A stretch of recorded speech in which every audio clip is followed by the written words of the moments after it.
નમસ્કાર બધાને. ચેપ્ટર 5ની કહાની આપણે આગળ વધારતા આજે આપણે અલગ અલગ પ્રકારના પદાર્થો, ચુંબકીય પદાર્થો, ડાયામેગ્નેટિક, પેરામેગ્નેટિક અને ફેરોમેગ્નેટિક પદાર્થો અને એની ચુંબકીય બાહ્ય ચુંબકીય ક્ષેત્રમાં શું અસર થાય છે એની આપણે ચર્ચા કરીશું. અને છેલ્લે અતિ મહત્ત્વનો ટોપિક હિસ્ટ્રીસિસ લૂપની આપણે ચર્ચા કરીને ચેપ્ટરને પૂરું કરીશું. બરાબર છે? તો ચલો સમજીએ ડાયામેગ્નેટિક પદાર્થો. હવે અહીંયા જે થિયરી છે એ ઓલરેડી તમારી એનસીઆરટીમાં આપેલી છે. મેં જસ્ટ અહીંયા જેટલું કામનું છે એટલું લીધું છે. બરાબર છે? ચલો સમજીએ આપણે. અને છેલ્લે બીજી વાત મહત્ત્વની એ કે હું આની પીડીએફ આપી દઈશ તમને, જોડે જોડે એક લખેલી થિયરી પણ આપી દઈશ. બરાબર? કે જે ચોપડી એક બુકની થિયરી છે એ પણ તમને આપી દઈશ. તો તમે જે પીડીએફ છે આની એ કોમેન્ટ સેક્શનમાંથી ડાઉનલોડ કરીને વ્યવસ્થિત વાંચી લેવી. હું અહીંયા જેટલું કામનું છે એટલું તમને સમજાવું છું. બાકી તો આ પાર્ટ તમારે બેઠો ગુજરાત બોર્ડમાં ભણવાનો છે. બરાબર? તો ફટાફટ આપણે આગળ વધીએ. ડાયામેગ્નેટિક પદાર્થો. તો કેવા પદાર્થો ડાયામેગ્નેટિક કહેવાય? મેં તમને પહેલાં કીધું હતું, ડાયામેગ્નેટિક એટલે એવા પદાર્થો કે જે ચુંબક બનવાને લાયક જ નથી. ટૂંકમાં ચુંબક બનવાના ચાન્સ બહુ ઓછા છે. એવા પદાર્થોને ડાયામેગ્નેટિક કહેવાય. અત્યારે એટલું યાદ રાખો. થાય શું? આપણને ખબર છે કે ભાઈ ઇલેક્ટ્રોન છે એ ન્યુક્લિયસની આજુબાજુ ઘૂમતા હોય છે. એના કારણે એક કક્ષીય પ્રવાહ ઉત્પન્ન થાય. અને આ ઉપરાંત ઇલેક્ટ્રોનને પોતાની સ્પિન પણ હોય છે. આ પહેલાંના જેવી વાત છે કે પૃથ્વી છે એ સૂર્યની આસપાસ ભ્રમણ કરે છે અને પૃથ્વીને પોતાની પણ ધરીની આસપાસ ધરી ભ્રમણ કરે છે. તો આ જ પ્રમાણે ઇલેક્ટ્રોન છે એ ન્યુક્લિયસની આસપાસ ફરે છે. જોડે જોડે એ પોતાની સ્પિન પોતાની કંઈક સ્પિન પણ ધરાવે છે.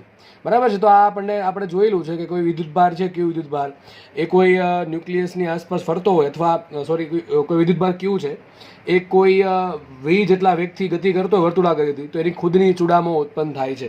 મેં તમને સૂત્ર પણ સાબિત કરાવેલ, તમને યાદ હોવું જોઈએ. તો આ પ્રમાણે ઇલેક્ટ્રોનની પોતાની પણ ચૂડામો હોય. હવે યાદ રાખો, ચૂડામો હોવું એટલે ચુંબક હોવું. બરાબર? તમને ખબર છે ચૂડામો ઉત્પન્ન થાય ચુંબક કે ડાયપોલ મોમેન્ટ, મતલબ કે ચુંબક જેવું બિહેવિયર કરશે અને કંઈક ચુંબકત્વ ધરાવતો હશે, એન ધ્રુવ અને એસ ધ્રુવ જેવું બિહેવિયર કરશે. તો આ જે ડાયામેગ્નેટિક પદાર્થો છે એમાં શું થાય કે જે એક અણુ છે, અણુમાં ઘણા બધા ઇલેક્ટ્રોન હશે. બરાબર છે? આ બધા જો એમાં શું થાય, એક ઇલેક્ટ્રોન પાસે પોતાનો ચૂડામો હોય. દરેક ઇલેક્ટ્રોન પાસે પોતાનો ચૂડામો હશે. અને આપણે ખબર છે ચુંબકીય ડાયપોલ મોમેન્ટ એક સદિશ રાશિ છે. તો ડાયામેગ્નેટિક પદાર્થોનું બિહેવિયર કંઈક એવું હોય છે, એનું કંઈક બંધારણ એ ટાઈપનું છે કે એક અણુ લઈએ, એક અણુમાં ઘણા બધા ઇલેક્ટ્રોન હોય છે. આ બધા ઇલેક્ટ્રોનની પરિણામી ચૂડામો ઝીરો થાય. ડાયામેગ્નેટિક પદાર્થો એટલે એવા પદાર્થો કે એમાં ઇલેક્ટ્રોન પાસે તો ચૂડામો છે, પણ આ જે બધા ઇલેક્ટ્રોન ભેગા થઈને જે અણુ અથવા પરમાણુ બનશે, એ અણુ અથવા પરમાણુમાં એક અણુ અથવા પરમાણુની પરિણામી ચૂડામો શૂન્ય છે. પહેલાં આપણે જશું ઇલેક્ટ્રોનમાંથી જશું અણુ પરમાણુમાં, અણુ પરમાણુમાંથી જશું અણુ પરમાણુના સમૂહમાં, અને આવા સમૂહો ભેગા થઈને શું બનાવે? પદાર્થ બનાવે. આ પ્રમાણે આપણે જોવાનું છે. ફરીથી કહી દઉં છું, એકદમ બેઝિક. પહેલાં લેશું ઇલેક્ટ્રોન ચૂડામો. આવા ઘણા બધા ઇલેક્ટ્રોન ભેગા થઈને શું બનાવે? અણુ બનાવે. આવા ઘણા બધા અણુઓ ભેગા થઈને અણુઓનો સમૂહ બનાવે. ટૂંકમાં એક રિજન બનાવે, જેને તમે ડોમેન કહી શકો. ડોમેન. બરાબર છે? આવા ડોમેન ભેગા થઈને બનાવે પદાર્થ. તો ડાયામેગ્નેટિક પદાર્થોમાં ઇલેક્ટ્રોન પાસે તો ચૂડામો છે, પણ આવા ઘણા બધા ઇલેક્ટ્રોન ભેગા થઈને જે અણુ બનાવે છે એ અણુની ચૂડામો શૂન્ય હોય. વિચારો, એક અણુ છે એની ચૂડામો 0 છે. તો આવા ઘણા બધા અણુઓ ભેગા થઈ એની ચૂડામો કેટલી હોય? 0 જ હોય. અને આવા ઘણા બધા અણુઓના સમૂહો ભેગા થાય શું બનાવે? પદાર્થ. તો પદાર્થની પણ ચૂડામો શૂન્ય હોય. તો તમને થોડોક આઈડિયા આવી ગયો ડાયામેગ્નેટિક પદાર્થો કેવા પદાર્થો કે જેમાં ઇલેક્ટ્રોન પાસે તો ચૂડામો હશે જ. ઇલેક્ટ્રોન પાસે ઓલવેઝ ચૂડામો હોય, કારણ કે ઇલેક્ટ્રોન ભ્રમણ કરે છે, ન્યુક્લિયસની આસપાસ ઓલવેઝ ભ્રમણ કરે છે, તો પદાર્થનું અસ્તિત્વ છે. બરાબર છે? તો હંમેશા ઇલેક્ટ્રોન પાસે ચૂડામો છે, પણ આવા આપણે ખબર ચૂડામો સદિશ રાશિ છે, એટલે આવા ઘણા બધા ઇલેક્ટ્રોનની જે પરિણામી ચૂડામો છે એ થશે 0. એટલે અણુ પાસે ચૂડામો 0 આવી. આવા અણુઓ ભેગા થઈને સમૂહ બનાવશે, અણુઓનો સમૂહ, એની પાસે પણ ચૂડામો 0 જ આવશે. અને આવા સમૂહો ભેગા થઈને શું બનાવે? પદાર્થ બનાવે. તો પદાર્થની પણ ચૂડામો શૂન્ય હશે. હવે આના એક્ઝામ્પલ તમારે યાદ રાખવાના છે ભાઈ. ક્યારેક તમને ગુજકેટમાં ક્યારેક પૂછી નાખે. બરાબર છે? તો એક્ઝામ્પલ શું છે? અથવા ક્યારેક ભાઈ જીનીટીમાં પણ ક્યારેક હવે આ ટાઈપના ક્વેશ્ચન આવવાના ચાન્સીસ છે. બરાબર છે? બાકી આ ચેપ્ટરમાંથી પૂછવું હોય તો દાખલા પૂછશે વધારે જીમાં, નીટમાં, જે તમને આગળના પાર્ટમાં કરાવેલા છે. પણ ક્યારેક આપણે કશું છોડવાનું નથી થતું, એટલે તમારા એક્ઝામ્પલ પણ યાદ રાખી લેવા. ડાયામેગ્નેટિક પદાર્થો, આવા ટૂંકમાં આ ટાઈપનો બિહેવિયર કયા પદાર્થોમાં હોય? આ ટાઈપના પદાર્થના જે બિહેવિયર હશે એને કહેવાય ડાયામેગ્નેટિક પદાર્થો. એનો એક્ઝામ્પલ તમારે યાદ રાખવાનું છે. સોનું છે, ચાંદી, તાંબુ, સિલિકોન, પાણી, બિસ્મથ, આ બધા પ્રકારના પદાર્થો છે કે જે ડાયામેગ્નેટિક પદાર્થો છે. આપણે લાસ્ટ લેક્ચરમાં જોયું હતું કે ડાયામેગ્નેટિક પદાર્થો માટે કાયમ કેવું હોય? ઋણ હોય. કયું હોય? કાયમ ઋણ હોય. તો આ બધી તમારે ચર્ચા મગજમાં રાખવાની છે, જસ્ટ સમજવાની છે. બરાબર છે? હવે એક કામ કરશું તો આપણે ડાયામેગ્નેટિક પદાર્થોનો થોડોક બેઝિક આઈડિયા આવી ગયો કે એમાં ચૂડામો પરિણામી શું કામ 0 થાય છે? અણુનું ચૂડામો 0 હોય છે, અણુના સમૂહની 0 હોય છે, એટલે પદાર્થની 0 હશે. એના એક્ઝામ્પલ જોયા આપણે, અને એના માટે કાયમ કેવું હોય? ઋણ હોય. હવે એનું કાયમ ઋણ હોય એના કારણે થશે શું? જેવો માનો કે પદાર્થ છે, આ શું છે? મારી પાસે એક ડાયામેગ્નેટિક પદાર્થ છે. માનો કે એક તાંબાનો ટુકડો છે. જો સમજી લો, એક તાંબાનો ટુકડો છે. આ તાંબાના ટુકડાને આપણે મૂકો બાહ્ય ચુંબકીય ક્ષેત્ર બીમાં. શેમાં મૂકો? બાહ્ય ચુંબકીય ક્ષેત્ર બીમાં. આપણે આવું જોયેલું છે લાસ્ટ લેક્ચરમાં કે ભાઈ કોઈ સોલેનોઇડ છે, એ સોલેનોઇડની અંદરના ભાગમાં કોઈ આપણે વસ્તુ મૂકી દેવામાં આવે તો એ વસ્તુ મેગ્નેટાઇઝ થશે. તો અહીંયા આ તાંબાનો ટુકડો અથવા સિમ્પલ આપણો જે ડાયામેગ્નેટિક પદાર્થ છે એ પણ શું થશે? મેગ્નેટાઇઝ થશે.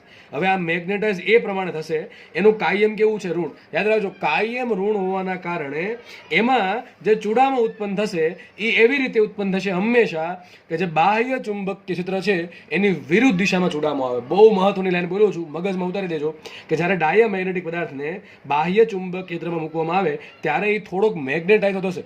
હવે મેગ્નેટાઇઝ થાય એટલે મતલબ શું થાય? ચૂડામો ઉત્પન્ન થાય. પણ આજે ચૂડામો ઉત્પન્ન થાય એ હંમેશા કેવી હશે? એ હંમેશા એવી હશે કે જેથી બાહ્ય ચુંબકીય ક્ષેત્રનો વિરોધ કરે. ટૂંકમાં બાહ્ય ચુંબકીય ક્ષેત્રની વિરુદ્ધ દિશામાં ચૂડામો ઉત્પન્ન થાય. એનું કારણ શું? એનું કારણ છે કાયમ ઋણ હોવાના કારણે મેગ્નેટાઇઝેશન બાહ્ય ચુંબકીય ક્ષેત્રની વિરુદ્ધ દિશામાં મળે. એનું મેઇન કારણ છે આ કાયમ ઋણ છે. અને એનો ટૂંકમાં ઇન્ટરનલ બિહેવિયર એવો છે કે જેના કારણે આવું થાય છે. હવે આપણે બાહ્ય ચુંબકીય અત્યારે મેં આ દિશામાં લીધું છે, તો આ ડાયામેગ્નેટિક પદાર્થમાં ક્યાં ઉત્પન્ન થશે? આમ ઉત્પન્ન થશે ને. લખી નાખો ડાયામેગ્નેટિક પદાર્થ. ડાયામેગ્નેટિક પદાર્થમાં વખત થશે તો ચૂડામો હશે આ દિશામાં. બી આ દિશામાં છે તો વિરુદ્ધ એટલે આ દિશામાં થશે. હવે ચૂડામો કઈ દિશામાં? યાદ કરો, એસ થી એન તરફ. તો અહીંયા આવશે એસ ધ્રુવ, અહીંયા આવશે એન ધ્રુવ. બરાબર? તો મગજમાં રાખજો આ પ્રમાણે હશે. ચૂડામો ક્યાં હશે? ચૂડામો હશે એસ થી એન, એટલે હશે એમ આ બાજુ હશે. યાદ રાખજો. સદિશ એમ જે દિશામાં, યાદ કરો, સદિશ એમ જે દિશામાં છે એની વિરુદ્ધ દિશામાં શું હોય? સોરી, એ દિશામાં શું હોય? મેગ્નેટાઇઝેશન. બરાબર ને? યા તમને યાદ હશે મેગ્નેટાઇઝેશન બરાબર ચૂડામો ભાંગ્યા કદ. તો જે દિશામાં ચૂડામો એની વિરુદ્ધ એ દિશામાં મેગ્નેટાઇઝેશન. હવે કાયમ ઋણ હોવાના કારણે બીની વિરુદ્ધ દિશામાં શું હોય? ચૂડામો હશે. ચૂડામોની દિશામાં શું હશે? મેગ્નેટાઇઝેશન. તો મતલબ એમ કહી શકાય કે ડાયામેગ્નેટિક પદાર્થનું બાહ્ય ચુંબકીય ક્ષેત્રમાં મેગ્નેટાઇઝેશન કઈ દિશામાં થશે? બાહ્ય ચુંબકીય ક્ષેત્રની વિરુદ્ધ દિશામાં થશે. મગજમાં રાખવાનું લખ્યું જ છે. તેને એટલે ડાયામેગ્નેટિક પદાર્થને બાહ્ય ચુંબકીય ક્ષેત્રમાં મૂકતા બાહ્ય ચુંબકીય ક્ષેત્રની વિરુદ્ધ દિશામાં તેમાં ચુંબકીય ડાયપોલ મોમેન્ટ પ્રેરિત થાય છે. ઓકે. હવે માનો કે આ નિયમિત ચુંબકીય તરફ છે. નિયમિત એટલે શું થાય? જેટલું બળ આ ધ્રુવ પર લાગશે એટલું જ બળ આના પર લાગશે. યાદ કરો, સૂત્ર યાદ કરો, ધ્રુવ પર લાગતું બળ. ચલો ભૂલાઈ ગયું તો તમને આ તો યાદ હશે ને, ચેપ્ટર નંબર 1, F બરાબર QE. F બરાબર શું આવશે? Q નું સ્થાન કોણ લેશે? Q નું સ્થાન લેશે જ્યાં ત્યાં વિદ્યુત ભાર થાય છે ધ્રુવમાન P, અને E ની જગ્યાએ શું આવશે? B આવશે, PB. તો બળ કેટલું લાગે? F બરાબર PB. કેટલું બળ લાગે? F બરાબર PB. હવે આનું ધ્રુવમાન આપણે ખબર છે પ્લસ P હોય, આનું ધ્રુવમાન હોય માઇનસ P હોય. આના પર બળ ક્યાં લાગે? ચુંબકીય ક્ષેત્રની દિશામાં. S ધ્રુવ પર બળ લાગે ચુંબકીય ક્ષેત્રની વિરુદ્ધ દિશામાં. પણ બેને ધ્રુવમાન કેવા? સરખા. અને માનો કે ચુંબકીય ક્ષેત્ર કેવું છે? નિયમિત છે. કેવું છે? નિયમિત. અહીંયા કહી શકીએ કે જ્યારે ડાયામેગ્નેટિક પદાર્થને નિયમિત ચુંબકીય ક્ષેત્રમાં મૂકવામાં આવે તો પરિણામી બળ કેટલું આવશે? 0 આવશે. કારણ શું? જેટલું N ધ્રુવ પર બળ લાગે PB એટલું જ તે S ધ્રુવ પર બળ લાગે વિરુદ્ધ દિશામાં PB. બરાબર ને? બે કેવા સરખા. પરંતુ સર, જ્યારે આપણે ડાયામેગ્નેટિક પદાર્થને અનિયમિત ચુંબકીય ક્ષેત્રમાં મૂકીએ તો સર શું થાય? તો થશે એવું સેમ વસ્તુ. ચુંબકીય ક્ષેત્ર આવ્યું તો પહેલી વાત તો શું? પહેલી વાત તો એ કે જે દિશામાં ચુંબકીય ક્ષેત્ર છે એની વિરુદ્ધ દિશામાં તમારે ચૂડામો ઉત્પન્ન થશે. તો ચુંબકીય ક્ષેત્ર માનો કે આ દિશામાં છે, એની વિરુદ્ધ દિશા એટલે આમ થઈને તો અહીંયા શું આવશે? ચૂડામો ટૂંકમાં આ દિશામાં હશે. તો અહીંયા આવશે S ધ્રુવ, અહીંયા આવશે N ધ્રુવ. ચૂડામો આ રીતે ઉત્પન્ન થશે. ચૂડામો આવી ગયા આ રીતે. આપણે ચૂડામાનું કોઈ કામ નથી અહીંયા. મારે કામ એ છે કે બળ કેટલું લાગે. તો અહીંયા પરિણામી બળ કેટલું હતું? અહીં લખી દઉં છું. પરિણામી નિયમિત ચુંબક ક્ષેત્ર હશે તો પરિણામી બળ 0 હશે. કેટલો હશે પરિણામી બળ? લખી દઉં છું. પરિણામી બળ 0. નિયમિત B તો પરિણામી બળ આવશે 0. કારણ કે જેટલું N ધ્રુવ પર એટલું S ધ્રુવ પર વિરુદ્ધ દિશામાં. એટલે પણ સર અહીંયા તો B છે અલગ અલગ. જો તમને ખબર છે ચુંબકીય ક્ષેત્ર રેખા ભેગી થાય છે. ટૂંકમાં આ સ્થળ પાસે B પ્રબળ છે, આ સ્થળ પાસે B કેવું? નબળું છે. લખું છું નબળું. કોણ? ચુંબકીય ક્ષેત્ર. આ કેવું છે? પ્રબળ. અહીંયા કેવું છે? નિયમિત. બધી જગ્યાએ સરખું. જેટલું અહીંયા એટલું અહીંયા એટલું દરેક જગ્યાએ ટૂંકમાં સરખું છે. અહીંયા કેવું છે? માનો કે ટુકડો છે એને મેં શું કર્યું? મેં એને મૂક્યો અનિયમિત ચુંબકીય ક્ષેત્રમાં. અનિયમિત એટલે કોઈક ભાગમાં નબળું હશે, કોઈક ભાગમાં પ્રબળ હશે. તો આ પ્રમાણે ગોઠવતા આપણને દેખાય છે આકૃતિ પરથી કે ચૂડામો છે B ની વિરુદ્ધ દિશામાં ઉત્પન્ન થશે. હમણાં આપણે જોયું તો S ધ્રુવ ઉત્પન્ન થશે અહીંયા, N ધ્રુવ ઉત્પન્ન થાય અહીંયા. ઓકે, એટલે ખબર પડી ગઈ. હવે તમે જોઈ શકો છો S ધ્રુવ છે ને એ પ્રબળ બીમાં આવેલો છે અને N ધ્રુવ છે એ નબળા બીમાં આવેલો છે. N ધ્રુવ પર કેટલું બળ લાગે? N ધ્રુવ પર બળ લાગશે P × B. આ દિશામાં બળ લાગશે. આ થઈ ગયું બળ PB. PB1 કહું છું. PB1 બરાબર છે. PB1 બળ લાગશે FN આ બાજુ, અને S ધ્રુવ પર બળ લાગશે વિરુદ્ધ દિશામાં. જે દિશામાં B છે એની વિરુદ્ધ દિશામાં બળ લાગે. તમને ખબર હોવી જોઈએ કારણ કે આપણે ભણેલા છીએ. અહીં લાગશે FS. કેટલું લાગશે? P × B2. કેટલું આવશે? FS બરાબર P × B2. જો અહીંયા પ્લસ P છે તો અહીં માઇનસ P છે. માઇનસ P નથી લખો. માઇનસ ન્યૂઝ ક્યાં કરે? ડાયરેક્શન શોધવા માટે. હવે આપણને ખબર છે કે B1 B2 કેમ લખ્યા? કારણ કે અનિયમિત ચુંબકીય ક્ષેત્ર છે. ધારો કે અહીંયા એન ધ્રુવ જે છે એ જગ્યા પર ચુંબકીય ક્ષેત્ર B1 છે, અહીંયા ચુંબકીય ક્ષેત્ર B2 છે, તો અહીંયા બળ લાગશે PB1, અહીંયા બળ લાગે PB2. તો આપણે જોઈ શકીએ છીએ અનિયમિતમાં શું થશે, બે ધ્રુવો પર અલગ અલગ બળ લાગે. એ દેખાય છે આપણને કે S ધ્રુવ છે એ પ્રબળ ચુંબકીય ક્ષેત્રમાં આવેલો હોવાથી FS મોટું હશે ને FN નાનું હશે. હવે FS લઈ જાય આમ, FN લઈ જાય આમ, તો પરિણામી બળ ક્યાં હશે? પરિણામી બળ આવશે આ બાજુ. તો પરિણામી બળ આવી ગયું એ રીતે આ તરફ. તો એ કઈ દિશામાં આવ્યું? ચુંબકીય ક્ષેત્રની વિરુદ્ધ દિશામાં આવ્યું. ટૂંકમાં પ્રબળથી નબળા તરફ, પ્રબળથી નબળા તરફ. તો મગજમાં રાખજો, મોસ્ટ ટાઈમ બી સવાલ, કે જ્યારે ડાયામેગ્નેટિક પદાર્થને અનિયમિત ચુંબકીય ક્ષેત્રમાં મૂકવામાં આવે ત્યારે તે શું કરે? ગતિ કરે. આ ગતિ કરશે. ગતિ ક્યાં કરશે? પ્રબળ ચુંબકીય ક્ષેત્રથી નબળા ચુંબકીય ક્ષેત્ર તરફ. આ બધી એની સાબિતી છે, બરાબર? તમને સમજવા આવવી જરૂરી છે, પણ સમજ ના આવે તો આ તો યાદ રહેવું જોશે, મગજમાં ઉતારવું જ પડશે. મેં તમને કારણ આપ્યા છે. કારણ સમજવા માટે તમને થોડુંક બેકગ્રાઉન્ડ ખબર હોવી જોઈએ, જે આગળ સમજાવેલું છે. આગળના લેક્ચર ક્લિયર હશે તો આમાં સમજતા કંઈ વાર લાગશે ને, કે આના પર કેટલું બળ લાગે, આના પર કેટલું બળ લાગે, કઈ દિશામાં બળ લાગે. તમને ચેપ્ટર નંબર 1 માં શીખવાડ્યું હતું એ પ્રમાણે ચેપ્ટર નંબર 5 માં જોવાનું છે કે પ્લસ વિદ્યુતભાર પર બળ ક્યાં લાગે? વિદ્યુત ક્ષેત્રની દિશામાં. અને માઇનસ વિદ્યુતભાર પર બળ ક્યાં લાગે? વિદ્યુત ક્ષેત્રની વિરુદ્ધ દિશામાં. એ જ રીતે અહીંયા જોવાનું છે, પ્લસ P પર અથવા N ધ્રુવ પર બળ લાગે ચુંબકીય ક્ષેત્રની દિશામાં, અને S ધ્રુવ અથવા માઇનસ P પર બળ લાગે ચુંબકીય ક્ષેત્રની વિરુદ્ધ દિશામાં. અને ચુંબકીય ક્ષેત્ર અહીંયા કેમ S આવ્યો? કારણ શું છે એનું? કે અહીંયા ચુંબકીય ક્ષેત્રની વિરુદ્ધ દિશામાં શું થાય? ચુંબકીય ક્ષેત્રની વિરુદ્ધ દિશામાં ચુંબકીય ડાયપોલ મોમેન્ટ હોય. કોના માટે? ડાયામેગ્નેટિક પદાર્થ માટે. એટલે N ધ્રુવ અહીંયા આવશે, S ધ્રુવ અહીંયા આવશે, ચૂડામો આ રીતે આવશે. વિદ્યુત ક્ષેત્ર આ બાજુ, સોરી ચુંબકીય ક્ષેત્ર આ બાજુ, તો પેલું ચૂડામો આવશે આ બાજુ. ઓકે, આના પર S પર બળ લાગશે FS, N પર બળ લાગશે FN, FN લાગશે B ની દિશામાં, FS લાગશે B ની વિરુદ્ધ દિશામાં. FN નાનું છે, FS મોટું છે. કારણ શું? B2 મોટું, B1 નાનું. બેને ધ્રુવમાન દરખા છે. એટલે મતલબ કે થશે એવું સાબિત કે ભાઈ આ જે ડાયામેગ્નેટિક પદાર્થ છે એને જ્યારે અનિયમિત ચુંબકીય ક્ષેત્રમાં મૂકું ત્યારે તે પ્રબળ ચુંબકીય ક્ષેત્રથી નબળા તરફ ગતિ કરે. ઓકે, અને નિયમિતમાં મૂકો તો પરિણામી બળ 0 થશે. શું થાય? પરિણામી બળ 0. બરાબર છે? ઓકે, ચલો આપણે તો ડાયામેગ્નેટિક પદાર્થ અહીંયા પૂરા કર્યા છે. હવે આપણે સમજીએ પેરામેગ્નેટિક પદાર્થ. જો કે આ બધી વસ્તુ તમને NCERT-માં વ્યવસ્થિત સમજેલી હોવી જોઈએ, જરૂરી છે. એ જ વસ્તુ છે. અને તમને એક PDF આપી છે, એમાં આપણે બધું લખેલું જ છે. બરાબર? વાંચી લેવી શાંતિથી. ચલો હવે આપણે સમજશું પેરામેગ્નેટિક પદાર્થો. પેરા એટલે વચ્ચેના ભાગમાં આવે. સૌથી પહેલા કઈ આવે? ડાયામેગ્નેટિક. ચુંબક બનવા માટે એકદમ હકદાર જ નથી એવા પદાર્થો. બીજા એવા પેરામેગ્નેટિક જે મીડિયમ છે, ચુંબક બની શકે એવા છે. અને છેલ્લે આપણે ભણશું ફેરોમેગ્નેટિક, જે એકદમ પ્રબળ દાવેદાર છે ચુંબક બનવા માટે, કારણ કે એમાં ગોઠવણી એવી ટાઈપની હશે. બરાબર છે? ચલો સ્ટાર્ટ કરીએ. તો દરેક પદાર્થમાં ઇલેક્ટ્રોન તો હોય જ તે. તો અહીં આપણે લખી નાખીએ ઇલેક્ટ્રોન ભેગા થઈને બનાવશે અણુ ભેગા થઈને શું બનાવે? અણુઓનો સમૂહ બનાવે. શું બનાવે? અણુઓનો સમૂહ. ટૂંકમાં અણુઓ ભેગા, ઘણા બધા અણુઓ છે. નવા અણુઓનો સમૂહ ભેગા થઈને શું બનાવે? પદાર્થ બનાવે. શું બનાવે? પદાર્થ. આપણે તમને જે સમજવા માટે લખ્યું છે અહીંયા, તો સમજીએ આપણે. હવે પેરામેગ્નેટિક પદાર્થ છે, કોઈ પણ પદાર્થોમાં ઇલેક્ટ્રોનને ચૂડામો હશે, બરાબર? ઇલેક્ટ્રોન ભ્રમણ કરેલા ચૂડામો હશે. આવા બધા ઇલેક્ટ્રોન ભેગા થઈને શું બનાવે? અણુ બનાવે. હમણાં આપણે ભેગા ડાયામેગ્નેટિક પદાર્થ, એમાં શું થયું? ઇલેક્ટ્રોન પાસે ચૂડામો હતી, પણ આવા ઇલેક્ટ્રોનનો સમૂહ ઇલેક્ટ્રોન ભેગા થઈને અણુ બનાવ્યો. એ અણુ પાસે ચૂડામો 0 હતી. જ્યારે આમાં એવું હશે નહીં. આમાં ઇલેક્ટ્રોનની ગોઠવણી એવી હશે, એટલે કે ચૂડામો એની કંઈક એ ટાઈપની હશે.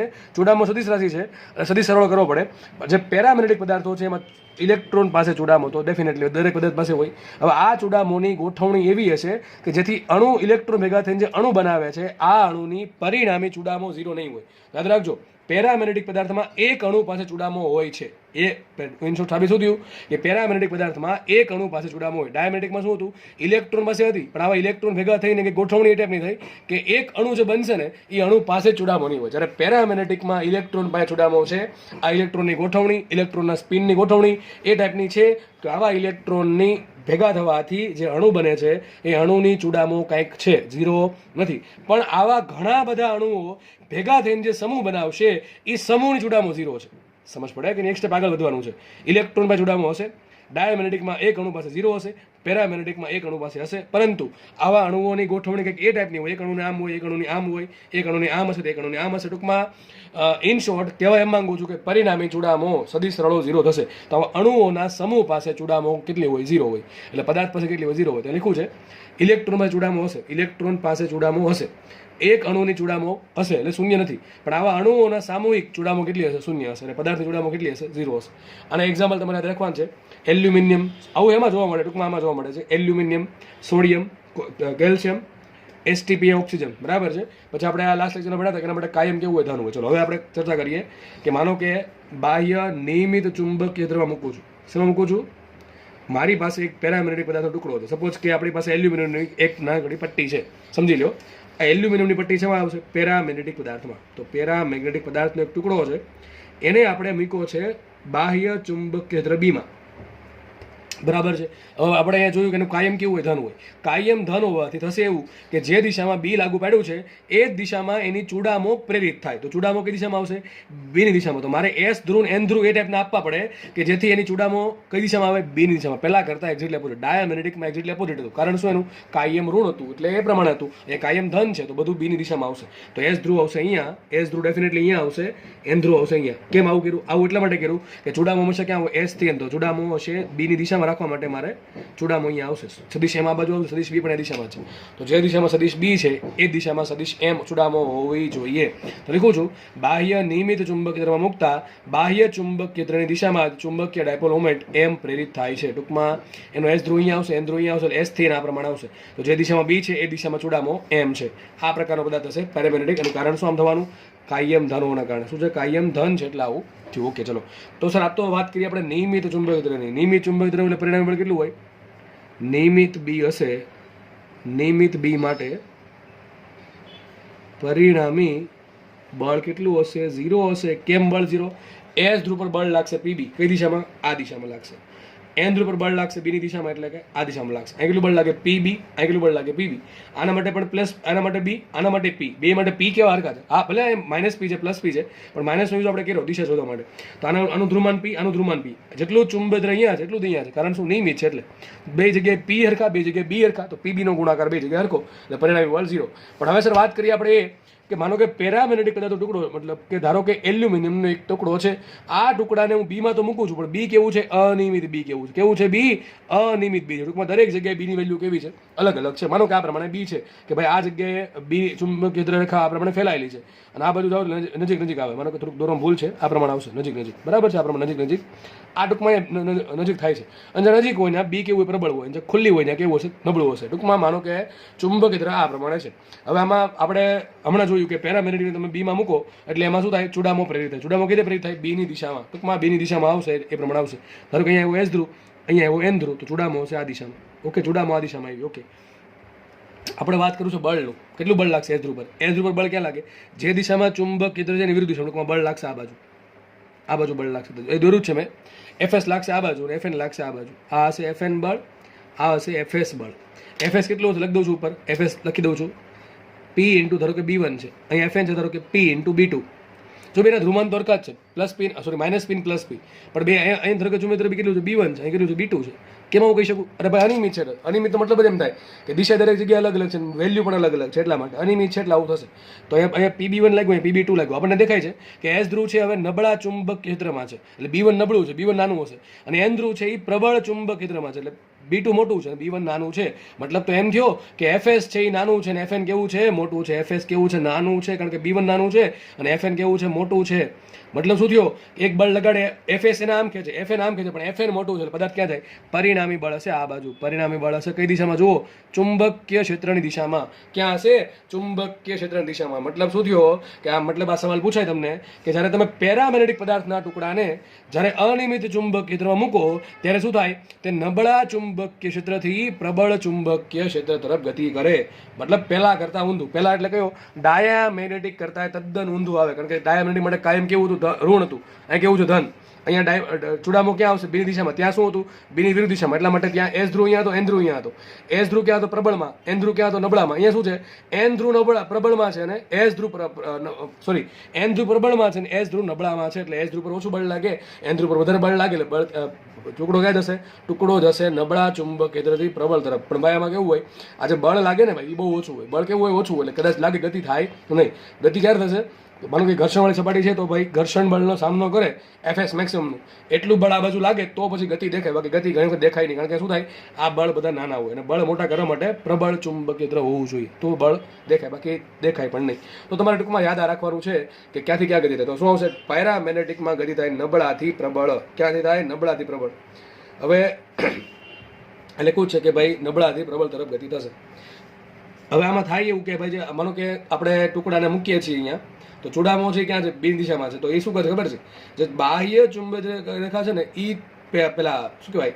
પેરામેગ્નેટિક પદાર્થના ટુકડાની અંદરથી પસાર થશે. ટૂંકમાં કેવું કરશે? મેગ્નેટાઇઝ કરે. શું કરે? મેગ્નેટાઇઝ કરે. અને પેલા ડાયામેગ્નેટિકમાં શું થાય? ડાયામેગ્નેટિકમાં દોરું ચલો. ડાયામેગ્નેટિકમાં થશે આવું. ડાયામેગ્નેટિક શું કરે ખબર છે? આપણે ખબર છે, જોયું છે કે ચૂડામો ક્યાં છે? વિરુદ્ધ દિશામાં ટૂંકમાં બીનો વિરોધ કરશે. તો માનો કે ચુંબકીય પેલા આ રીતે હતું, બરાબર, બધું આ રીતે હતું. જેવો ટુકડો મોકલે થશે આવું, ટૂંકમાં દૂર ભગાવે. શું કરે? દૂર ભગાવે. કોણ? ડાયામેગ્નેટિક પદાર્થનો ટુકડો. એટલે મેં ડાયાગ્રામ આ પ્રમાણે દોર્યો છે. ઓકે, યાદ રાખવાનું છે કે ભાઈ જે ડાયામેગ્નેટિક પદાર્થ છે ને એ ચુંબક ક્ષેત્રનો વિરોધ કરે, ટૂંકમાં દૂર ભગાવશે અને અંદર નહીં પ્રવેશવા દે. અને પહેલો જે પદાર્થ છે કયો? પેરામેગ્નેટિક. એ શું કરશે? ચુંબક ક્ષેત્રને શું કહેવાય, પેલો સપોર્ટ કરે, એટલે ઘણું બધું ચુંબક એની અંદરથી પસાર થશે. ટૂંકમાં એ મેગ્નેટાઇઝ થશે. શું થશે? મેગ્નેટાઇઝ થશે. ટૂંકમાં એ ચુંબક બનવાનો હકદાર છે એવું કહી શકાય. બરાબર. તો આ તમારે થોડીક માહિતી યાદ રાખવી છે. એટલે મુદ્દા લખ્યા છે. ટૂંકમાં ઇન શોર્ટ મુદ્દા તમને યાદ હોવા જોવા ફરજિયાત છે. બરાબર. ક્યાંથી ક્યાં ગતિ કરે તો આ બધી વસ્તુ પૂછાય છે ભાઈ. જીવા નીટમાં પૂછાયેલી છે આ બધી વસ્તુ. જોડકામાં પૂછાય, ઘણી વખત સ્ટેટમેન્ટમાં પૂછાય, વિધાનોમાં. તો તમારા મગજમાં રાખવાનું છે. અને આ જે કહાની સમજાવી છે ઉતરવી જોઈએ મગજમાં. બરાબર. આપણે આગળ વધીએ. ચલો નેક્સ્ટ ટોપિકની વાત કરીએ આપણે. તો ઘણો આઈએમપી ટોપિક છે. આ ટોપિકમાં આજના લેક્ચરમાં બે વસ્તુ વધારે આઈએમપી છે. એક તો આ ક્યુરીનો નિયમ અને છેલ્લે જે ભણાવીશ હિસ્ટ્રીસિસ લૂપે. બરાબર. બંને વસ્તુ આઈએમપી છે. મગજમાં અહીંયા ધ્યાન આપશો તો અહીંયા સોલ્વ થઈ જશે. વધારે કંઈ વાંચવાની જરૂર પડશે નહીં. ચલો, ક્યુરી નિયમ. તો ક્યુરી આપણને ખબર છે, પીરી ક્યુરી, જેણે રેડિયમની શોધ કરી હતી એ મેડમ છે પીરી ક્યુરી. ટૂંકમાં એણે પોતાનો નિયમ આપ્યો હતો ચુંબકત્વમાં. એવું કીધું એણે કે પેરામેગ્નેટિક પદાર્થ છે એમાં જે મેગ્નેટાઇઝેશન ઉત્પન્ન થાય છે એમ, એ બે વસ્તુ પર ડિપેન્ડ કરે. એક્સપેરિમેન્ટલી એણે એવું કીધું, એક્સપેરિમેન્ટ કરીને એણે એવું કીધું કે જે પેરામેગ્નેટિક પદાર્થ છે, આપણે જોયું હતું કે આપણે એને મેગ્નેટાઇઝ કર્યો હતો. લાસ્ટ થિયરી આપણે જોઈ હતી. મેગ્નેટાઇઝેશન શું છે તમને ખબર હોવી જોઈએ. તો જે પેરામેગ્નેટિક પદાર્થમાં જે મેગ્નેટાઇઝેશન એમ છે એ કોના પર ડિપેન્ડ કરે? બે વસ્તુ પર ડિપેન્ડ કરે. બે વસ્તુ પર ડિપેન્ડ કરે. એક ડિપેન્ડ કરે, ટૂંકમાં એમ છે, બે વસ્તુ પર ડિપેન્ડ કરશે. એક ડિપેન્ડ કરશે ચુંબક ક્ષેત્ર બી પર અને એક ડિપેન્ડ કરે તાપમાન પર. તાપમાન સમજ લેવાનું કેલ્વિનમાં, મગજમાં રાખજો. ઘણા લોકો એ ભૂલ કરે છે. બરાબર છે. તો મેગ્નેટાઇઝેશન ડિપેન્ડ કરે ટુ થિંગ્સ પર. એક છે ચુંબકીય ક્ષેત્ર અને એક છે તાપમાન પર. એવું નથી કે ભાઈ સમપ્રમાણમાં છે. હું ખાલી એમ કહું છું ડિપેન્ડ કરે છે, આધારિત છે. તાપમાન બદલવાથી એમ બદલે છે, બી બદલવાથી એમ બદલે છે. બરાબર છે. તો એણે એવું કીધું ક્યુરીએ કે પેરામેગ્નેટિક પદાર્થમાં જે મેગ્નેટાઇઝેશન એમ ઉત્પન્ન થાય છે એ કેટલું હોય? તો જે આપણે બાહ્ય ચુંબકીય ક્ષેત્ર જે બી લાગુ પાડ્યું છે એના સમપ્રમાણમાં હોય. અને જે પદાર્થ છે કે જેનું મેગ્નેટાઇઝેશન કરવાનું છે એ પદાર્થનું જે તાપમાન છે, નિરપેક્ષ તાપમાન. નિરપેક્ષ તાપમાન મતલબ કે કેલ્વિનમાં લેવાનું ફરજિયાત. સેન્ટીગ્રેડમાં મૂકશો તો માર્ક્સ જવાના ચાન્સીસ છે. બરાબર, 100% જશે. તો અહીંયા નિરપેક્ષ તાપમાન ટીના વ્યસ્ત પ્રમાણમાં હોય. ઇન શોર્ટ કહેવા શું માંગે છે? Capital M proportional to B by T. શું થાય? Capital M proportional to B by T. બસ આટલું આવડી ગયું તો ક્યુરી નિયમ વાત થઈ ગઈ પૂરી. ભાઈ બહુ એમપી નિયમ છે. દાખલા પૂછશે તમને કેમ કહે કે ભાઈ બી છે પેલા B1 આપ્યું, ટૂંકમાં તમને B1 આપ્યું, T1 આપ્યું અને મેગ્નેટાઇઝેશન M1 છે એમ કહી દીધું. ટૂંકમાં ત્રણેયની વેલ્યુ આપી ભાઈ, એક વેલ્યુ આપી દીધી. પછી શું કહે છે તમને કે ચુંબક ક્ષેત્ર આટલું કરી નાખ્યું, તાપમાન આટલું કરી નાખ્યું, તો હવે મેગ્નેટાઇઝેશન કેટલું થાય? બરાબર ને. ટૂંકમાં તમને શું આપ્યું? M1 આપ્યું, B1 આપ્યું, T1 આપ્યું, B2 આપ્યું, T2 આપ્યું, M2 પૂછ્યું. તો આવડે કે ના આવડે? ઘણી વખત ત્રણ વસ્તુ છે, તો ત્રણ વસ્તુમાંથી કોઈ પણના બે વેલ્યુ આપી લેશે. આની બે વેલ્યુ આપી, આની બે વેલ્યુ આપી, તાપમાન પૂછી નાખે કે બીજું તાપમાન કેટલું હશે. ખબર પડે કે ન પડે તમને? ટૂંકમાં 6 વેલ્યુ થાય કુલ. કેટલી વેલ્યુ થાય? 6 કેવી થાય? M1, B1, T1, M2, B2, T2.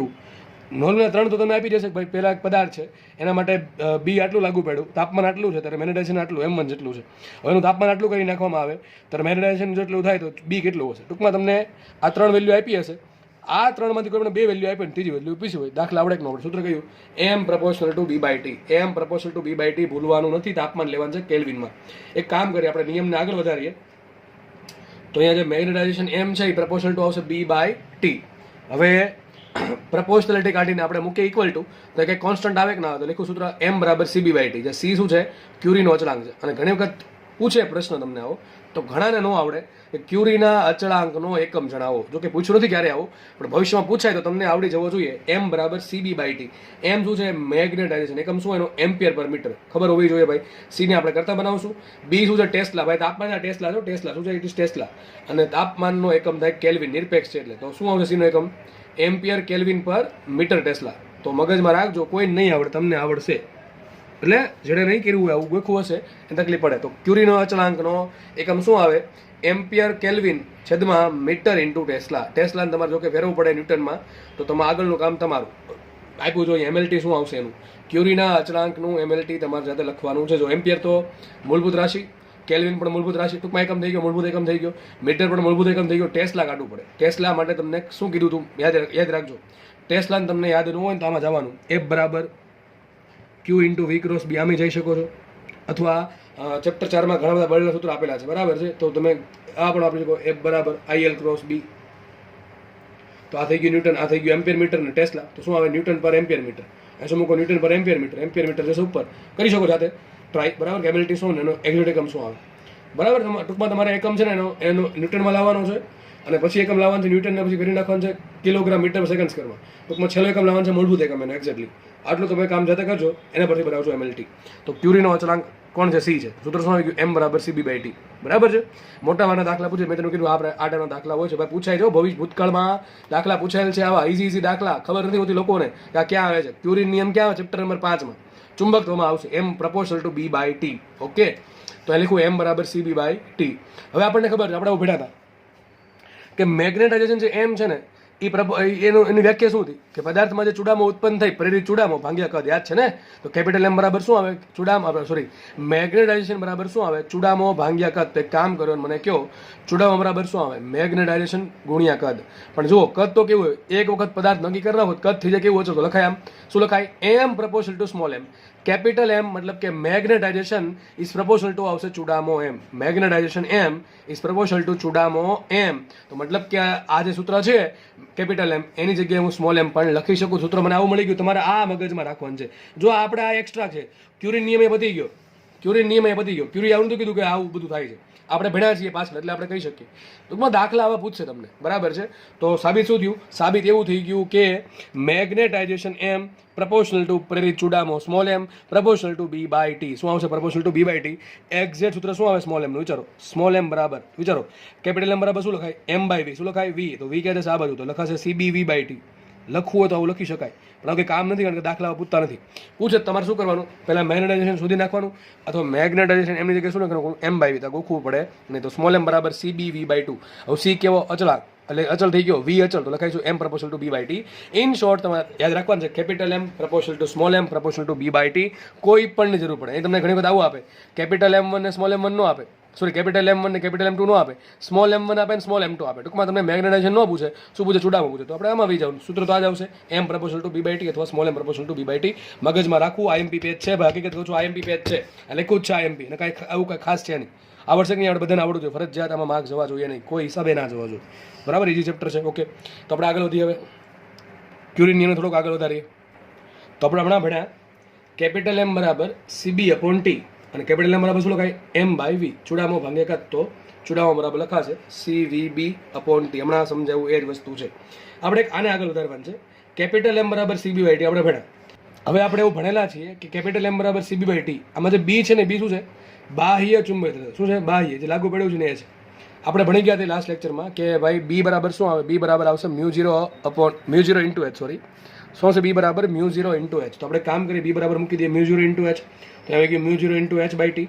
હવે H ક્યાં જવું? છેદમાં જાવ તો આવશે કેપિટલ M છેદમાં capital H is equal to C μ0/T.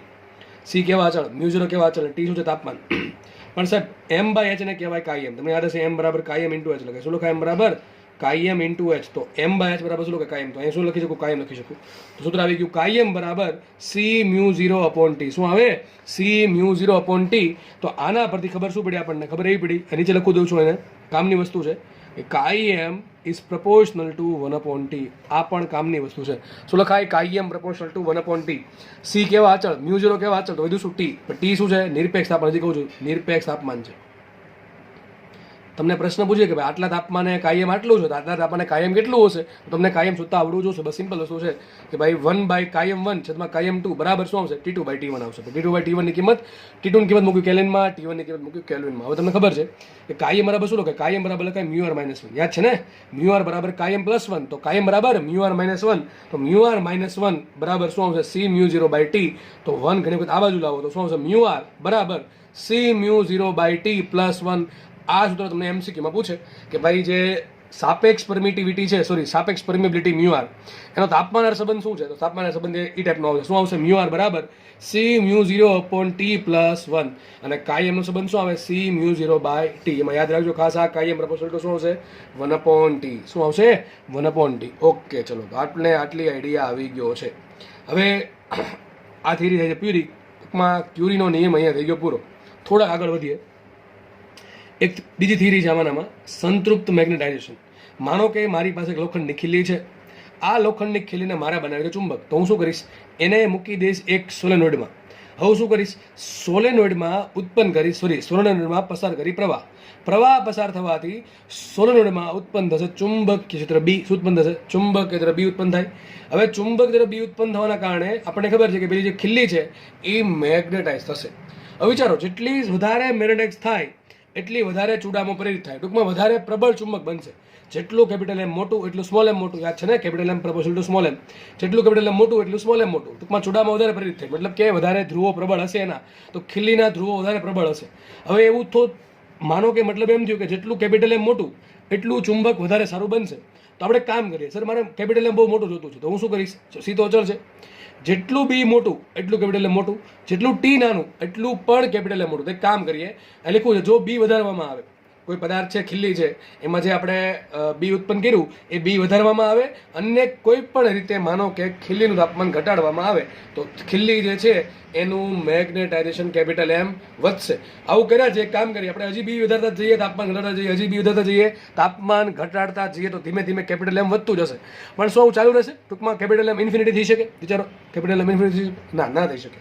ટૂંકમાં એક લિમિટ એવી આવી જશે કે ખીલ્લી છે એ ખીલ્લીમાં આપણને મેક્સિમમ મેગ્નેટાઇઝેશન મળી ગયું. ટૂંકમાં ખીલ્લીની મહત્તમ ચુડામો મળી જશે. આ ચુડામો મહત્તમ મળ્યા પછી આપણે ગમે એટલું બી વધારશું કે ગમે એટલું તાપમાન ઘટાડશું, ખીલ્લીમાં જેટલું કેપિટલ એમ છે મેક્સિમમ એનાથી વધારે આવશે નહીં. અને આ જે કન્ડિશન મળી કે ખીલ્લીનું મેગ્નેટાઇઝેશન મેક્સિમમ થઈ ગયું, એ કન્ડિશનને કહેવાય સેચ્યુરેશન મેગ્નેટાઇઝેશન. બરાબર? તો ગુજરાતીમાં થાય સંતૃપ્ત મેગ્નેટાઇઝેશન. તો આ વસ્તુ મગજમાં રાખવાની છે કે ભાઈ મારે સંતૃપ્ત મેગ્નેટાઇઝેશન મેળવવા માટે શું કરવું પડે? બી વધારવું પડે અને તાપમાન ઘટાડવું પડે. પણ એમ કરતાં એમ વધતું જશે.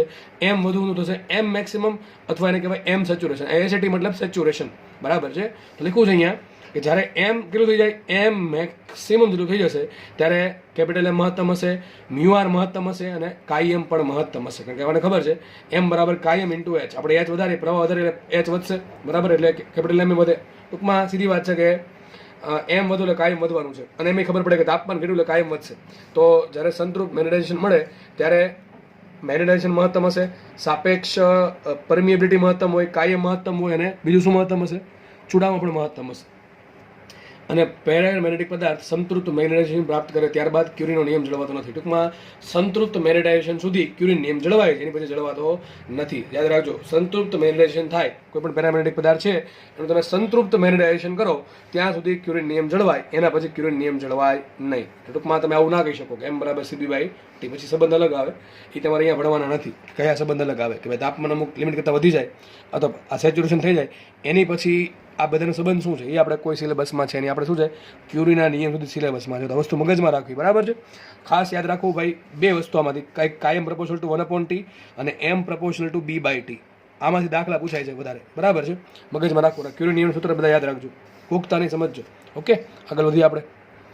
દાખલો ગણીએ આપણે. શું કહે છે દાખલો? જુઓ, એક પેરામેગ્નેટિક પદાર્થમાં 2 × 10⁻²4 પરમાણુ ડાયપોલ્સ છે. ટૂંકમાં એક પદાર્થ છે એમાં આટલી પરમાણુ ડાયપોલ છે. સમજ પડે છે? પરમાણુ ડાયપોલ છે આટલી. આ દરેકની ડાયપોલ મોમેન્ટ આટલી છે. તમને શું કહે છે રકમ તમને એમ કે એક પદાર્થ છે, પેરામેગ્નેટિક પદાર્થ, એ પદાર્થમાં આટલા પરમાણુ ડાયપોલ છે. એક પરમાણુની ડાયપોલ મોમેન્ટ કેટલી? આટલી. તો મને એમ વિચાર કરીને કે પદાર્થની કુલ ડાયપોલ મોમેન્ટ કેટલી આવશે? ચલો શોધીએ આપણે. પદાર્થની કુલ ડાયપોલ મોમેન્ટ, ટૂંકમાં પદાર્થમાં વધુમાં વધુ આટલી ડાયપોલ મોમેન્ટ હોય એટલે આને કહીશું આપણે સેચ્યુરેશન, સંતૃપ્ત ડાયપોલ મોમેન્ટ. સંતૃપ્ત ચુંબકીય ડાયપોલ મોમેન્ટ ટૂંકમાં મેક્સિમમ આટલી છે. તો એમ મેક્સિમમ કેટલી આવશે? અથવા એમ આમ પણ લખી શકો, એમ સેચ્યુરેશન. ટૂંકમાં ભાઈ સંતૃપ્ત કેટલી? ભાઈ સંતૃપ્ત કેટલી બેનો ગુણાકાર. તમને શું કહે છે? આટલા પરમાણુ ડાયપોલ છે. એક પરમાણુ ડાયપોલ ચુડામાં આટલી બધાની કેટલી બેનો ગુણાકાર. તો શું આવશે અહીંયા? બેનો ગુણાકાર કરો. 2 × 10⁻²4 આટલી કુલ પરમાણુ ડાયપોલ છે. ગુણ્યા શું કરશું? આટલી ચુડામો છે દરેકની. 3 × 10⁻23 ડાયપોલ મોમેન્ટ એકમ લખો છો એમ્પિયર પર મીટર સ્ક્વેર. બરાબર છે? તો કેટલી આવશે? 3 × 6 6 × 10⁻1 એટલે કેટલી થાય? 60 ને. તો માટે કુલ ચુડામો આવશે, કુલ ચુડામો જો ચંદ્રુપ ચુડામો એમ મેક્સિમમ કેટલી આવશે? 60 આવશે. કેટલી આવશે? 60. બરાબર? કેટલી આવવાના એકમ શું? એમ્પિયર પર મીટર સ્ક્વેર. ઓકે, આ થઈ ગઈ પદાર્થની ટૂંકમાં ભાઈ પદાર્થ એકદમ સંતૃપ્ત અવસ્થા પ્રાપ્ત કરે ને, હમણાં આપણે સમજાવ્યું સંતૃપ્ત અવસ્થા કોને કહેવાય. પદાર્થ જ્યારે સંપૂર્ણ મેગ્નેટાઇઝ થશે, ટૂંકમાં મેક્સિમમ બની શકતો એટલો કેટલો મેગ્નેટાઇઝ થશે એટલો આપેલ પદાર્થ સોરી આપેલો જે પેરામેગ્નેટિક પદાર્થ છે એ વધુમાં વધુ આટલો સંતૃપ્ત થઈ શકે. ટૂંકમાં એની વધુમાં વધુ ચુડામો કેટલી આવી શકે? 60. દરેક પરમાણુ ડાયપોલ્સની ચુડામો એક જ દિશામાં જ્યારે ગોઠવાઈ જાય ત્યારે બધાને આ હકીકત સરવાળો થયો છે. 2 × 10⁻24 વખત આપણે 3 × 10⁻23 સરવાળો કર્યો, બરાબર છે. આવું ક્યારે થાય? દરેક એક પરમાણુની આમ હોય, એક પરમાણુની આમ હોય, એક પરમાણુની આમ હોય, એક પરમાણુની આમ, એટલે પરિણામી શું થાય? 0 થાય. બની શકે પરિણામી 0 હોય. પણ જ્યારે આપણે એને બાહ્ય ચુંબકીય ક્ષેત્રમાં મૂકીએ અને એ પ્રમાણે ગોઠવીએ કે બધી એક દિશામાં ગોઠવાઈ ગઈ, ટૂંકમાં બધી આમ જ ગોઠવાઈ જાય આ રીતે એક જ ડાયરેક્શનમાં, તો શું થાય? બધાનો સરવાળો. અને એ જ કર્યું આપણે. ટૂંકમાં ત્યારે શું થાય? સંતૃપ્ત થાય. ટૂંકમાં સંતૃપ્ત અવસ્થામાં શું થાય? દરેક પરમાણુની પરમાણુ ડાયપોલ્સ એક દિશામાં ગોઠવાય એટલે કુલ કેટલી આવે? આટલી આવે. ટૂંકમાં પદાર્થમાં વધુમાં વધુ આટલી ચુડામો ઉત્પન્ન થઈ શકે. એટલા માટે શબ્દ શું આવ્યો? કુલ, અથવા એટલે શબ્દ આવ્યો સેચ્યુરેશન. હવે આપણે રકમ વાંચે, રકમ આપણે વાંચી નથી, આપણે હજી ખાલી એક જ લીટી સમજા છીએ. આ પેજમાં બીજા પેજમાં દાખલો ગણું છું. તમને શું કહે દાખલો? છું તમે દાખલો એમ કહે છે, ટૂંકમાં પહેલા લીટીમાં શું કહે છે કે આટલા પરમાણુ ડાયપોલ છે અને આટલી એક એકની આટલી છે, તો કુલ કેટલી? 60 હોઈ શકે. વધુમાં વધુ 60 હોઈ શકે. ક્યારે? સંતૃપ્ત અવસ્થામાં. અને સંતૃપ્ત અવસ્થામાં થાય શું? દરેક પરમાણુની ડાયપોલ મોમેન્ટ અથવા ચુડામો એક દિશામાં ગોઠવાયેલી હશે એટલે એને સંતૃપ્ત કીધું. હવે થાય એવું શું કહે છે? રકમ તમને શું કહે છે? આ પદાર્થને 5 કેલ્વિન તાપમાને 1.5 ટેસ્લાના ચુંબકીય ક્ષેત્રમાં મૂકતા તેમાં 20% સંતૃપ્ત અવસ્થા મળે છે.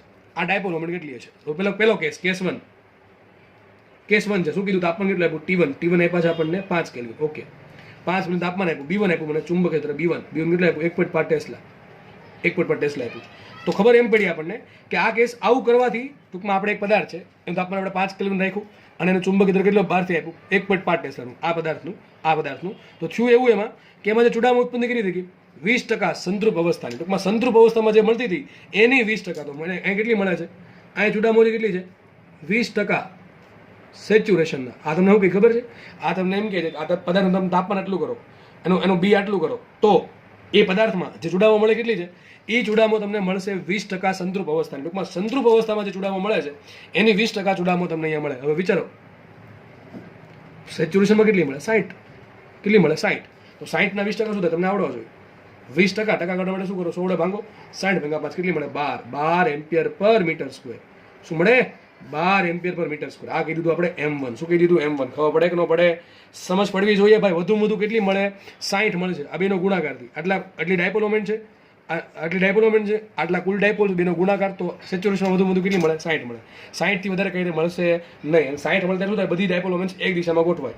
હવે આપણને કેસ આપ્યો છે કે તાપમાન આપણે આટલું કરીએ, ચુંબક આટલું કરીએ ત્યારે આપણે ચુડામો કેટલી મળે છે? સંતૃપ્ત અવસ્થામાં જે મળે છે એની 20% મળે. ટૂંકમાં આટલી મળશે. એક ક્વેશ્ચન આન્સર સોલ્વ થઈ ગયો. બીજો ક્વેશ્ચન સોલ્વ કરીએ. કેસ 2. ચલો, દાખલો બહુ ઇઝી છે, ધ્યાનથી સમજશો ને તો ગોખશો ને તો કંઈ ખબર નહીં પડે. કેસ 2 શું કહે છે?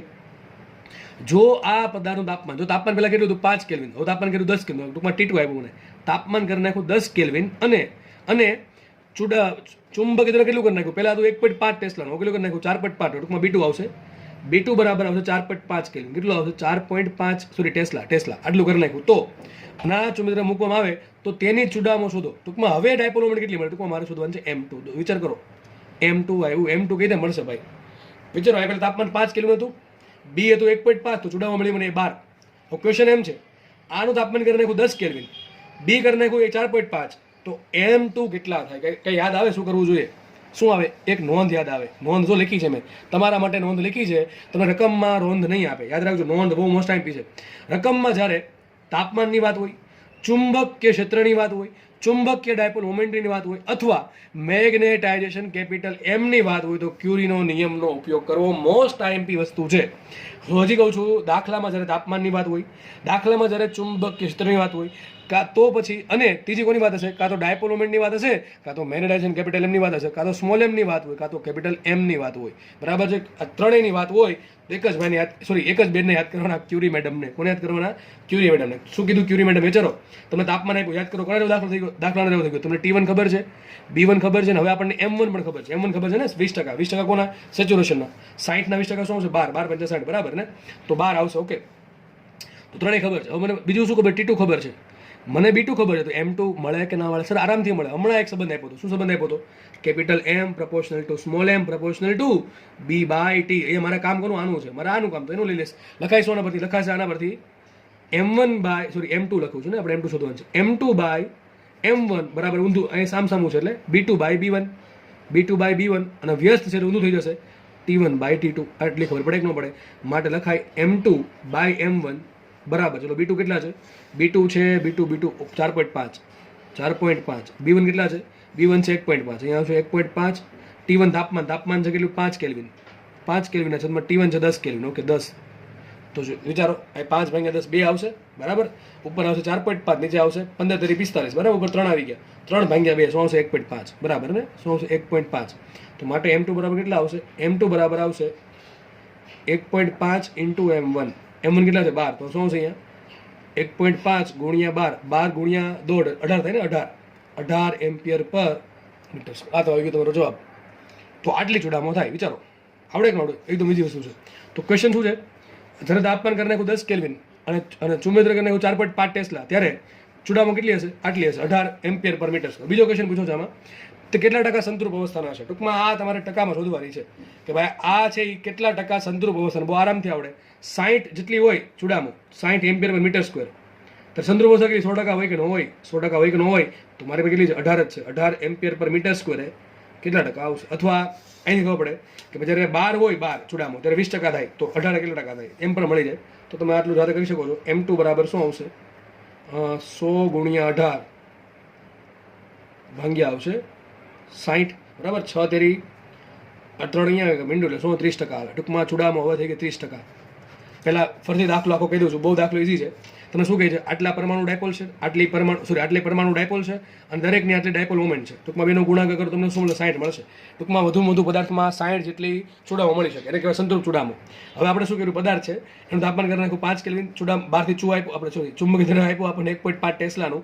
તો આપણને શું મળ્યું? ચૂડામો કેટલી મળે છે? 20%. કોના 20%? સંતૃપ્ત અવસ્થાના. સંતૃપ્ત અવસ્થામાં કેટલી હોય? 60. 60ના 20% થાય 12. તો આપણને ચૂડામો 12 મળે છે. હવે શું કરે? તાપમાન 5 કેલ્વિનમાંથી કરી નાખે 10 કેલ્વિન, અને ચુંબકીય દ્રવ્ય 1.5 ટેસ્લામાંથી કરી નાખે 4.5. એટલે ટૂંકમાં તાપમાન છે એ બમણું થયું, અને ચુંબકીય દ્રવ્ય કરી નાખ્યું 3 ગણું. તો ચૂડામો થાય 3 ગણી, અને ભાગ્યા 2 એટલે 1.5 ગણી થાય બરાબર. સીધી ખબર પડી જાય.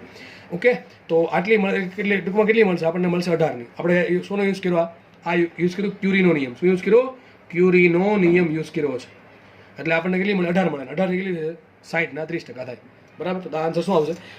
તમને બધા દાખલા નહીં પૂછે, તમને છે ને આ દાખલો પૂછે, આ પૂછે, અથવા તો આ પૂછે, આનો પૂછે બરાબર કે નહીં? સિમ્પલ વસ્તુ છે, સીધી ખબર પડી જાય. ઓકે, તો દાખલો ઇઝી છે. દાખલા આવડવા જરૂરી છે, ફરજિયાત છે. ઓકે.